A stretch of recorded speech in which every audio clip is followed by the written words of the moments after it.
दिनों हम लोगों को खबर मिला था कि एक बड़ा रैकेट आरजीकर की घटना होने के बाद आया था कि बड़ा रैकेट जो देह के शरीर के अंगों का व्यापार करता है।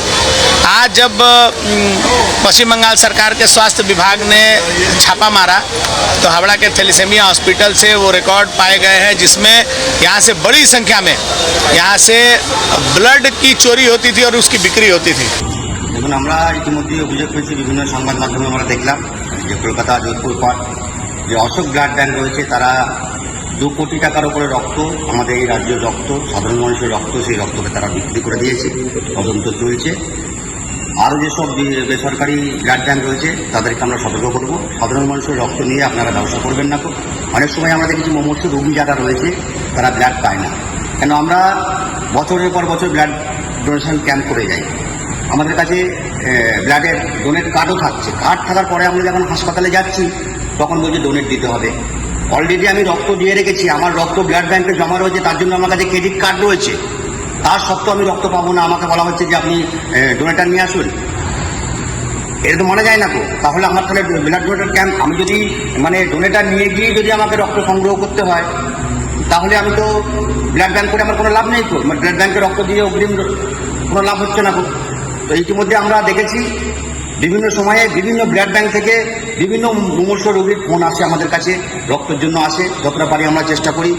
বিভিন্ন বেসরকারি ব্লাড ব্যাংক, সরকারি ব্লাড ব্যাংক, সব জায়গায় একই অবস্থা। সরকারি ব্লাড ব্যাংকে পরিষ্কার বলে দেবে যে আপনি ডোনেটার নিয়ে আসুন, তাহলে আপনাকে ব্লাড দেওয়া যাবে। বেসরকারি ব্লাড ব্যাংক ওটাই। অলরেডি আমার কাছে ক্রেডিট কার্ড থাকাও সত্ত্বেও আমি রক্ত পাচ্ছি না। এটা ভাবার বিষয় আছে। আজকে বুঝতে পারলাম যে কেন পাওয়া যাচ্ছে না। এরকম কিছু অসাধু ব্লাড ব্যাংক রয়েছে যারা আমাদের রাজ্যের সাধারণ মানুষের রক্তকে নিয়ে তারা ব্যবসা করছে। অবিলম্বে এই ব্যবসা বন্ধ হোক। সরকারকে বলবো তীক্ষ্ণ নজরদারি করে যারা এইসব কুকর্মের সঙ্গে যুক্ত রয়েছে তাদের থেকে কঠিন থেকে কঠিনতম শাস্তি দেওয়া হোক। কেলেঙ্কারি এটা চারটিখানি ব্যাপার নয়। 2 কোটি টাকা আমি মুখে বলে দিলাম, একটা সংখ্যা। 2 কোটি টাকা আপনি বুঝতে পারছেন, যদি সাধারণ মানুষের রক্তকে বিক্রি করে তারা যদি এই ধরনের ব্যবসা করতে পারে তো তাদের এর থেকে নির্দিষ্ট পৃথিবীতে আর কি হতে পারে। জড়াদাম আমি দেখেছি অনেক সময় সরকারি ব্লাড ব্যাংকে রক্ত নেই, বা বেসরকারি ব্লাড ব্যাংক যেখানে আমাদের ক্রেডিট কার্ড রয়েছে সেখানেও আমরা রক্ত পাইনি। অথচ যেই বড় বড় নার্সিংহোম রয়েছে তাদের ব্লাড ব্যাংক নেই, তারা 2000, 2500, 3000 টাকা নিয়ে ব্লাড সংগ্রহ করে দিচ্ছে। তারা পাচ্ছে কোথায়? কোশ্চেন আমার এই জায়গায়, তারা রক্ত কোথায় পাচ্ছে? তার তো নিজস্ব ব্লাড ব্যাংক নেই, তারা তো কোনো জায়গাতে সংগ্রহ করছে। 2000, 2500 টাকা, 3000 টাকা নিচ্ছে। এরকম কেস আমার কাছে বহু এসেছে। এর আগেও আমি মিডিয়াকে অবগত করেছিলাম এই বিষয়টা নিয়ে।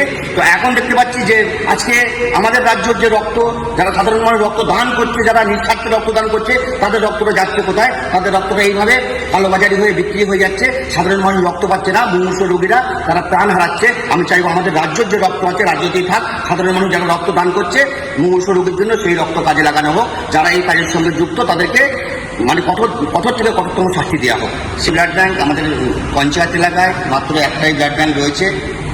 গোটা রাজ্য জুড়ে পঞ্চায়েত এলাকায় কোনো জায়গায় ব্লাড ব্যাংক নেই। একমাত্র সিস্টেম যে ওদের যে কায়দা কানুন যে আছে, সরকারি যে মতপথ সেই গাইডলাইন হিসেবেই ওরা মেনে চলে। তো এখানেও অনেক সময় আমি দেখেছি রক্ত ক্যাসিড থাকে।